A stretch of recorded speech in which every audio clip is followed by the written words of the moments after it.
I never believed in love at first sight, until I met Olivia. It was a quiet autumn evening when our paths first crossed, the city lights casting a golden glow on her face as she laughed at something I didn't quite hear. There was something effortless about her, an air of quiet confidence that pulled me in before I had a chance to resist. Our love story unfolded like a well-written novel, each chapter richer than the last. We spent years building a life together, filling our home with whispered promises and sunlit mornings. When our son, Ethan, was born, I thought I had reached the pinnacle of happiness. Holding him for the first time, his tiny fingers curling around mine, I knew our love had transformed into something deeper, something unbreakable. Life was not always easy, but we faced its challenges as a team. I worked tirelessly to provide for my family, often returning home late, exhausted but eager to see Olivia and Ethan. Olivia, an artist, painted warmth into our home, her canvases reflecting the life we had built, bright, vibrant, and full of love. Ethan grew quickly, his laughter filling every corner of our house. He was my shadow, following me everywhere, mimicking my every move. I saw so much of myself in him, his determined gaze, his boundless curiosity, but there was something of Olivia too in the way he viewed the world with wonder. Yet, beneath our seemingly perfect life, small cracks began to form. At first, they were barely noticeable, a hesitation in Olivia's voice when I called, a distracted look in her eyes when we spoke. She had always been expressive, her emotions woven into every word she spoke, but now she seemed distant, as if part of her had drifted elsewhere. I brushed my worries aside. Marriage wasn't always smooth, I reasoned. People changed, adapted, evolved. I chose to believe that whatever was causing her distraction would pass, that she would return to me the way she always had. One evening, as I arrived home, I found Olivia staring out the window, her back rigid, her hands clasped tightly. The air between us felt heavier than usual, laden with something unspoken. "Is everything okay?" I asked, stepping closer. She turned to me, her smile forced, her eyes shadowed. "Of course," she said, but the words held no weight. I wanted to believe her. I needed to believe her. So I ignored the warning signs, convincing myself that our love, our history, our son, was strong enough to withstand whatever unseen force was pulling her away. Little did I know, the foundation of our life was already shifting beneath us. And soon, I would be forced to confront the truth I had been too blind to see. The distance between Olivia and me grew like an invisible wall, silent but impenetrable. At first, I convinced myself it was exhaustion, her long hours at the studio, the weight of motherhood. But as days turned into weeks, her absence became more than just physical. She was there, yet not present. Conversations felt rehearsed, her laughter forced. She no longer painted at home, claiming she needed space, inspiration, time. Then came the late nights. She started returning home long after Ethan had fallen asleep, offering vague excuses, dinners with gallery owners, impromptu meetings, a friend in need. I wanted to trust her. Trust was the foundation of our marriage. But doubt, unwelcome and corrosive, began to seep in. One evening, after tucking Ethan into bed, I noticed Olivia's phone left unattended on the kitchen counter. A simple notification lit up the screen. Just a name, unfamiliar, followed by words that twisted my stomach. "Can't wait to see you again." I froze. My pulse thundered in my ears. A dozen rational explanations tried to push their way forward, but none held weight against the suffocating certainty creeping over me. When she walked through the door that night, I watched her closely. The way she avoided my eyes, the way she set down her purse with careful precision, as if rehearsing normalcy. "How was your night?" I asked, keeping my voice steady. She hesitated, just for a moment, but long enough. "Fine," she said. "Tiring." I swallowed hard.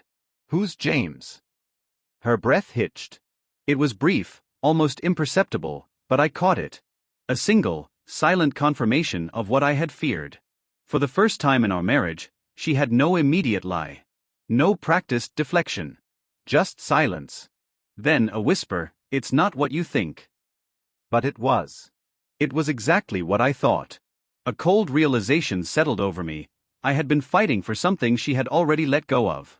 The memories, the love, the life we built, all of it was slipping through my fingers, and I had been too blind to see. Anger flared, but it was dulled by something heavier, grief. The kind that doesn't strike all at once but settles into your bones, making every breath feel weighted. "What happens now?" I asked, my voice hollow. She looked at me then, truly looked at me, and for the first time in months, I saw it, regret. But not the kind that promises repair. The kind that signals an ending. "I don't know," she whispered. Neither did I. But I knew one thing, Ethan. No matter what happened next, I had to protect him. I had to be the anchor he needed, even as my own world unraveled. And so, as Olivia stood there, searching for words that could never undo what had been done, I made a silent promise. For Ethan, I would survive this. The days after Olivia left felt colorless, as if she had taken the light with her. The house, once filled with warmth and laughter, now echoed with silence. Ethan was too young to fully grasp what had happened, but he understood enough to know something was wrong. He no longer ran to the door when he heard footsteps, no longer asked when Mommy would be home. Instead, he watched me with quiet eyes, searching for answers I didn't have the strength to give. I tried to keep life normal, for him, if not for myself. Mornings were the hardest, waking up to an empty space beside me, facing the quiet routine of making breakfast alone. Ethan would sit at the kitchen table, swinging his legs, watching me as if he could sense the weight pressing down on my shoulders. One evening, after another long, exhausting day, I found him at the coffee table, a crayon clutched in his tiny hand. His tongue stuck out in concentration as he scribbled furiously on a piece of paper. When he saw me, he beamed, holding up his creation. A drawing of me and him, standing beneath a bright yellow sun. In the corner, written in shaky, uneven letters, were 3 simple words: "I love you." A lump formed in my throat. I knelt beside him, taking the picture from his hands, tracing the lines with my fingers. It wasn't just a drawing. It was a lifeline. A reminder that I wasn't as alone as I felt. "You made this for me?" I asked, my voice thick with emotion. He nodded. "Because you're my hero, Daddy." Something inside me cracked wide open. I had spent so much time drowning in my own pain that I had overlooked the quiet strength of the little boy in front of me. He had lost something too, his family, his sense of normalcy. Yet here he was offering love without hesitation, without condition. I pulled him into my arms, holding him tighter than I ever had before. "Thank you, buddy," I whispered. "You don't know how much this means to me." He leaned back, his small hands on my cheeks. "It's okay, Daddy.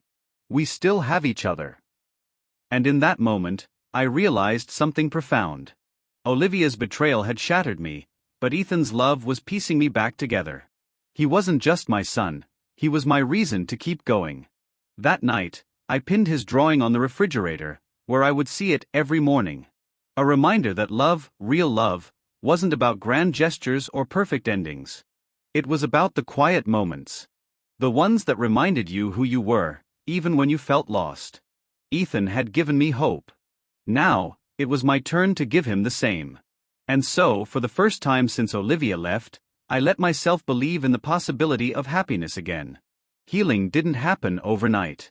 Some mornings, I still woke up expecting to hear Olivia's voice in the kitchen, the smell of her coffee filling the air. Other nights, I caught myself reaching for the empty space beside me. The pain lingered, but it no longer defined me. Ethan was my anchor. His laughter, his endless questions, the way he grabbed my hand without hesitation, all of it reminded me that love hadn't abandoned me. It had simply changed form. I had lost a partner, but I had gained a purpose. I focused on giving him the stability he deserved. We found new traditions: Sunday morning pancakes, movie nights on the couch, long walks where he told me stories only a child's imagination could create. Little by little, life felt whole again, not because it had returned to what it was, but because we were building something new. Then, one day, something unexpected happened. It was at the bookstore, of all places. Ethan had insisted on picking out a new bedtime story, running his fingers over the colorful covers like each one held a secret. As I reached for a book on the highest shelf, another hand brushed against mine. "Sorry," a soft voice said. I turned, meeting the warm brown eyes of a woman I had never seen before. She smiled, a little shy, a little knowing. "It's okay," I replied, stepping back. She picked up the book, one of Ethan's favorites as it turned out. "Good choice," she said, glancing down at him. Ethan grinned. "Daddy reads it to me all the time." The conversation was brief, nothing extraordinary. But as we left the store, Ethan looked up at me with a mischievous grin. She was nice, he said. I laughed. Yeah, she was. For the first time in a long time, I felt something shift. Not the sharp sting of loss, not the weight of regret, but something lighter. Something new. I didn't know what the future held, and for once, that was okay. Love wasn't always about forever. Sometimes it was about moments. The ones that hurt, the ones that healed, and the ones that reminded you life still had more to give. Ethan squeezed my hand as we walked home, the sun setting behind us, casting everything in gold. And in that moment I realized, this was enough. We were enough. And maybe, just maybe, the best chapters were still ahead.